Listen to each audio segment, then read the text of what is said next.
Sebuah tindakan menampakkan dirinya dalam pikiran sebelum menampakkannya dalam kenyataan. Jadi berhati-hatilah dengan pikiran, berhati-hatilah dengan informasi yang masuk, berhati-hatilah dengan obrolan, berhati-hatilah dengan bacaan, berhati-hatilah dengan tontonan. Ya, karena kalau kita tidak punya filter yang bagus, kalau kita tidak punya mekanisme yang bagus dalam diri kita, itu akan sangat berpengaruh. Bahkan sebuah tindakan besar aja bisa jadi kita tidak lakukan karena ada pengaruh dari apa yang kita baca, apa yang kita dengar, apa yang kita obrolkan, apa yang kita tonton. Ya, ingat ya, pikiran itu bingkai, dia akan membatasi ruang gerak kita. Tetapi kalau kita berhasil mengelola itu dengan baik, hasil-hasil kehidupan bagi diri kita itu akan sangat luar biasa.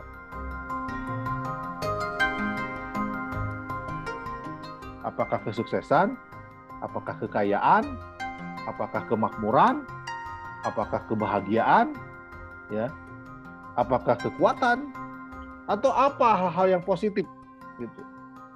Ya, tadi ya, kalau ada satu kejadian, anggaplah pandemik itu satu kejadian, apakah kita menganggapnya itu sebagai peluang, peluang kekayaan, saya mampu, saya bisa bahagia dengan kondisi apapun yang terjadi ketika pandemik ini. Ini menjadikan kekuatan bagi diri saya untuk saya bisa berkembang lebih jauh lagi.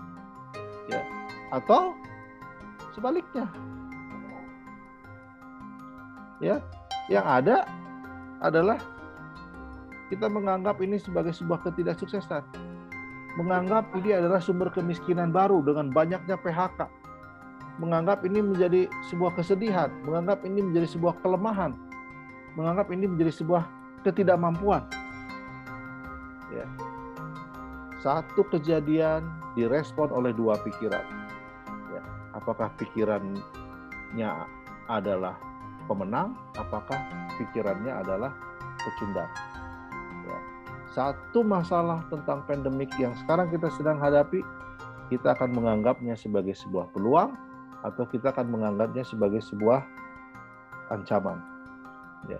Kita akan menganggapnya sebagai sumber kesuksesan baru atau sumber ketidaksuksesan baru. Apakah kita akan menganggapnya sebagai peluang kekayaan yang besar atau sumber kemiskinan yang akan menyengsarakan? Apakah akan menjadikan kebahagiaan atau kesedihan? Apakah itu memperkuat kita atau memperlemah kita? Apakah ini akan membuat kita semakin mampu atau membuat kita semakin tidak mampu?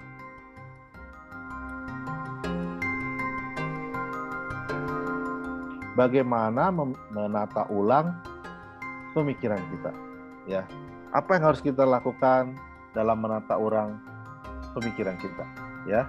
Yang pertama, deteksilah lintasan-lintasan pikiran kita, ya. Yang kedua, jadilah manusia yang berpengetahuan. Ya. Yang ketiga, ketahuilah apa yang harus kita ketahui. Yang keempat, tingkatkan kemampuan berpikir kita. Yang pertama, ya, tadi jagalah kejernihan langit pikiran itu adalah pertahankan kebersihan dan kejernihan pikiran Anda, ya. Lindungi diri dari serbuan pikiran buruk, mengontrol dengan ketat semua pikiran yang melintas. Ya, jangan memikirkan apa yang seharusnya tidak perlu Anda pikirkan. Fokuslah pikiran pada tujuan yang ingin dicapai. Budaya yang dikembangkan. Thinking about our thinking. Thinking why do we think about it. Thinking the way we have to think about it. Paham? Intinya bagaimana kita berpikir dengan benar. Ya. Langkah selanjutnya, susunlah rencana pengetahuan Anda. Ya. Caranya, tentukan pengetahuan yang harus Anda kuasai berdasarkan piramida pengetahuan yang tadi. Ya, masih ingat piramida yang tadi? Tulislah beberapa referensi, ya. 5-10 referensi yang harus Anda ketahui. Ya. Bergurulah kepada setiap bidang ilmu. Ya. Siapkan investasi yang cukup, ya. Belanja pengetahuan adalah investasi, bukan konsumsi. Jadi kalau kita beli buku, ikut training, ikut seminar, ya, ikut webinar, itu adalah investasi. Ketiga, Perbaiki metode belajar. Ya, jadi teman-teman sebenarnya misalnya ada metode belajar cepat atau metode membaca cepat. Ya kita jangan antipati, kita harus meluangkan waktu juga untuk mempelajari. Ya. Ada metode misalnya untuk deep thinking, bagaimana kita pelajari juga. Ya. Perbaiki metode-metode belajar kita supaya lebih efektif, lebih efisien. Kalau kita senang belajar dengan menggunakan mind map, gunakan mind map. Ya. Kalau kita senang belajar dengan menggunakan buku dan ditulis, gunakan itu. Kalau kita senang menulis belajar itu dengan gadget, silakan manfaatin aja. Ya, jadi yang pertama, bebaskan pikiran kita gitu ya untuk memiliki impian yang besar. Catat tuh impiannya. Nah, tapi yang kedua nih yang perlu kita latih gitu ya, yaitu adalah bagaimana membreakdown, itu anggaplah impian jangka panjang. Bagaimana membreakdown menjadi impian-impian kecil.